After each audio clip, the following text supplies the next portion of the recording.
నమస్తే అండి. నేను బాగున్నాను. మీరు బాగున్నారా? ఈరోజు నేను కాకరకాయ కూర ఎలా చేసుకోవాలో చెప్తాను అండి. కాకరకాయ నాకు చాలా ఇష్టం అండి. మా పాప కూడా చాలా ఇష్టంగా తింటది. కాకరకాయ చేదుగా ఉంది కదా అని దాన్ని మనం వదిలేయకుండా తినటం అనేది చాలా ఆరోగ్యకరం అండి. కాకరకాయ మనం తినటం అనేది. ఇవి చిన్న చిన్న కాకరకాయలండి. ఇవి మా ఇంట్లోనే కాసాయి. కా చాలా లేతగా ఉన్నాయండి. మీరు ఇదే చాలా పెద్ద కాయలు కూడా ఉంటాయి కదా, చెయ్యంత బారుండే కాయలతో అయినా వండుకోవచ్చు. కాకపోతే ఆ కాయని 2 ముక్కలు కోసుకుంటే మనకు కూర వండుకోవటానికి ఈజీగా ఉంటుందండి. ఈ కాకరకాయ కూర నేను శనగపిండి స్టఫ్ యూస్ చేసి నేను వండుతున్నానండి. ముందుగా నేను కాకరకాయలు తీసుకుని శుభ్రంగా కడుక్కొని పక్కకు పెట్టుకొని ఆ 2 చివర్లు కట్ చేసుకుని మధ్యలోకి ఒక స్లిట్గా పెట్టుకున్నానండి కాయకి. అది తగినన్ని నీళ్ళు పోసి, అంటే అవి మరీ నిండా అవసరం లేదండి, అవి మునిగే వరకు నీళ్లు పోసి ఉడకబెట్టుకున్నానండి. నా కాయలు చాలా లేతగా ఉన్నాయి కాబట్టి నాకు 5 మినిట్స్లో ఉడికిపోయినాయండి. మీ కాయల ముదురును బట్టి ఉడికే విధానం ఉంటుందండి. 5 మినిట్స్ చాలండి. నేను ఇట్లా మెదిపి చూసారా, అంతసేపు ఉంచితే చాలండి. మనం అంతకుమించి మెత్తగా అయినా కానీ కూర టేస్ట్. కాకరకాయలు ఉడికినాక తీసి నేను ప్లేట్లోకి పక్కకు పెట్టుకున్నానండి. ఎందుకు ఆరిపోవటానికి, మనం మిగతా ప్రాసెస్ చేయటం కోసం, కాకరకాయలు ఆరటం కోసం నేను ప్లేట్లోకి తీసి పక్కకు పెట్టుకున్నానండి. కాకరకాయలు ఆరినాక మనం కాకరకాయలో ఉన్న గింజలన్నీ ముందు బయటికి తీసేసేయాలండి. తీసేసి ఒక ప్యాన్ పెట్టుకుని ప్యాన్లో డీప్ ఫ్రైకి సరిపడా ఆయిల్ వేసి ఆయిల్లో కాకరకాయలు మనం వేయించుకోవాలండి. మీరు కంగారు పడవలసిన అవసరం లేదు. కాకరకాయలు వేయించుకున్న తర్వాత ఆయిల్ ఏమి మన పాడైపోదండి.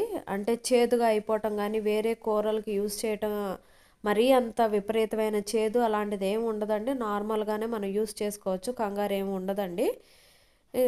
కాకరకాయలు నేను డీప్ ఫ్రై చేసినాక నేను అదే బాండీలో డీప్ ఫ్రై ఆయిల్ తీసి నేను పక్కకు పెట్టుకున్నానండి. నేను ఆయిల్ వేరే వాటికి నేను యూస్ చేస్తాను. ఒక 2 స్పూన్స్ ఆయిల్ ఉంచి దాంట్లో ఫస్ట్ జీలకర్ర చిటపట్లాడినాక నేను శనగపిండి తీసుకున్నానండి.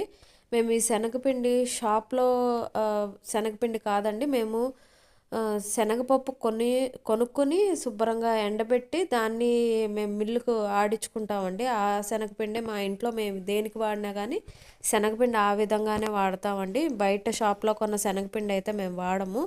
అంటే బఠానీలతో అట్లా చేస్తారని చెప్తారు కాబట్టి మా అత్తయ్య గారు ఈ రకంగానే నాకు జిప్లాక్ బ్యాగ్లో ప్యాక్ చేసి ఇస్తారండి. నేను కావాల్సినప్పుడు దాన్ని ఫ్రిడ్జ్లోంచి తీసి వాడుకుంటూ ఉంటాను. బయట ఉంటే త్వరగా పురుగు వస్తుంది కాబట్టి నేను ఆ జిప్లాక్ కవర్ని నేను ఫ్రిడ్జ్లో ఉంచుకుంటానండి. నాకున్న కాకరకాయలకి నేను 3 స్పూన్ల శనగపిండి వేసుకుని వేయించుకున్నానండి. అన్నిటికన్నా ముఖ్యమైన విషయం, శనగపిండి శుభ్రంగా వేగాలండి. లేకపోతే ఆ పచ్చివాసనకి మనకు కడుపులో నొప్పి, అంటే చిన్నపిల్లలు అలా అయితే కనుక అది అరక్క కడుపులో నొప్పి కూడా వస్తుందండి. దాని నుంచి మంచి స్మెల్ వస్తుందండి.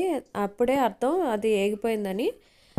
శనగపిండి వేగిపోయినాక శనగపిండికి సరిపడా, అంటే మనం కూరకు మొత్తానికి దీంట్లోనే ఉప్పేస్తామండి. శనగపిండిలో ఉప్పు, కూరకు సరిపడా కారం వేసి ఆ రెండు కూడా ఒక్క 2 నిమిషాలు వేయించుకొని స్టవ్ ఆఫ్ చేసి ఈ శనగపిండిని మనం కాకరకాయల్లో స్టఫ్ చేసుకోవాలండి. ఇవి చిన్న కాయలు కాబట్టి నేను దారం చుట్టట్లేదండి. కానీ పెద్ద కాకరకాయలు అయితే, అంటే ఒక 2 అంగుళాలు 3 అంగుళాలు ఉన్న 3 అంగుళాల పైన ఉన్న కాకరకాయలకైతే దారం చుడతారండి. ఎందుకంటే లోపల ఉన్న శనగపిండి బయటికి రాకుండా స్టఫ్గా ఉండటం కోసమే దారం చుడతారండి. పాటిని గట్టిగా ఉండటం కోసం. నేను అందుకని దారం చుట్టట్లేదండి. నేను స్టఫ్ చేసి పక్కకు పెట్టుకుని మళ్ళీ అదే ప్యాన్లో నేను ఇంకొక 2 స్పూన్స్ ఆయిల్ తీసుకుని తాలింపు వేసుకుంటున్నానండి. నార్మల్గానే ఆవాలు, జీలకర్ర, శనగపప్పు, మినప్పప్పు, కరివేపాకు, వెల్లుల్లిపాయలు అండి. వెల్లుల్లిపాయలు ఈ కూరలో మంచి రుచినిస్తుందండి. దంచి వేసుకుంటే ఇంకా బాగుంటుందండి. నేను కట్ చేసి వేసుకున్నాను. వీటిని వేగాక ఫస్ట్ మనం ఆయిల్లో కాకరకాయ గింజలు వేసి వేయించుకోవాలండి. కాకరకాయ గింజలు వేగాక శనగపిండిని ఈ నూనెలో వేసి బాగా కదుపుకోవాలండి. ఒకవేళ ఇందాక మనం ఎక్కడన్నా కొంచెం పచ్చిదనం ఉన్నా కానీ ఇప్పుడు మనం నూనెలో ఇలా తాలింపులో వేసి కలపడం వల్ల మంచిగా వేగుతుందండి. తర్వాత మనం స్టఫ్ చేసుకున్న కాకరకాయలు కూడా వేసి శుభ్రంగా తిప్పుకోవాలండి. పైన మనకి శనగపిండి వల్ల తెల్ల తెల్లగా ఉంటుందండి, అదంతా క్లియర్ అయిపోయి నీట్‌గా వేగిన రంగులోకి వచ్చేస్తుందండి. అప్పటిదాకా మనం తిప్పుకుంటే అంటే ఒక 2 మినిట్స్ తిప్పుకుంటే సరిపోతుందండి. రెసిపీ నచ్చితే గనక ఫాలో అవ్వండి. నచ్చితే గనక లైక్ చేయండి, షేర్ చేయండి. నా ఛానల్‌ని సబ్స్క్రైబ్ చేసుకోండి.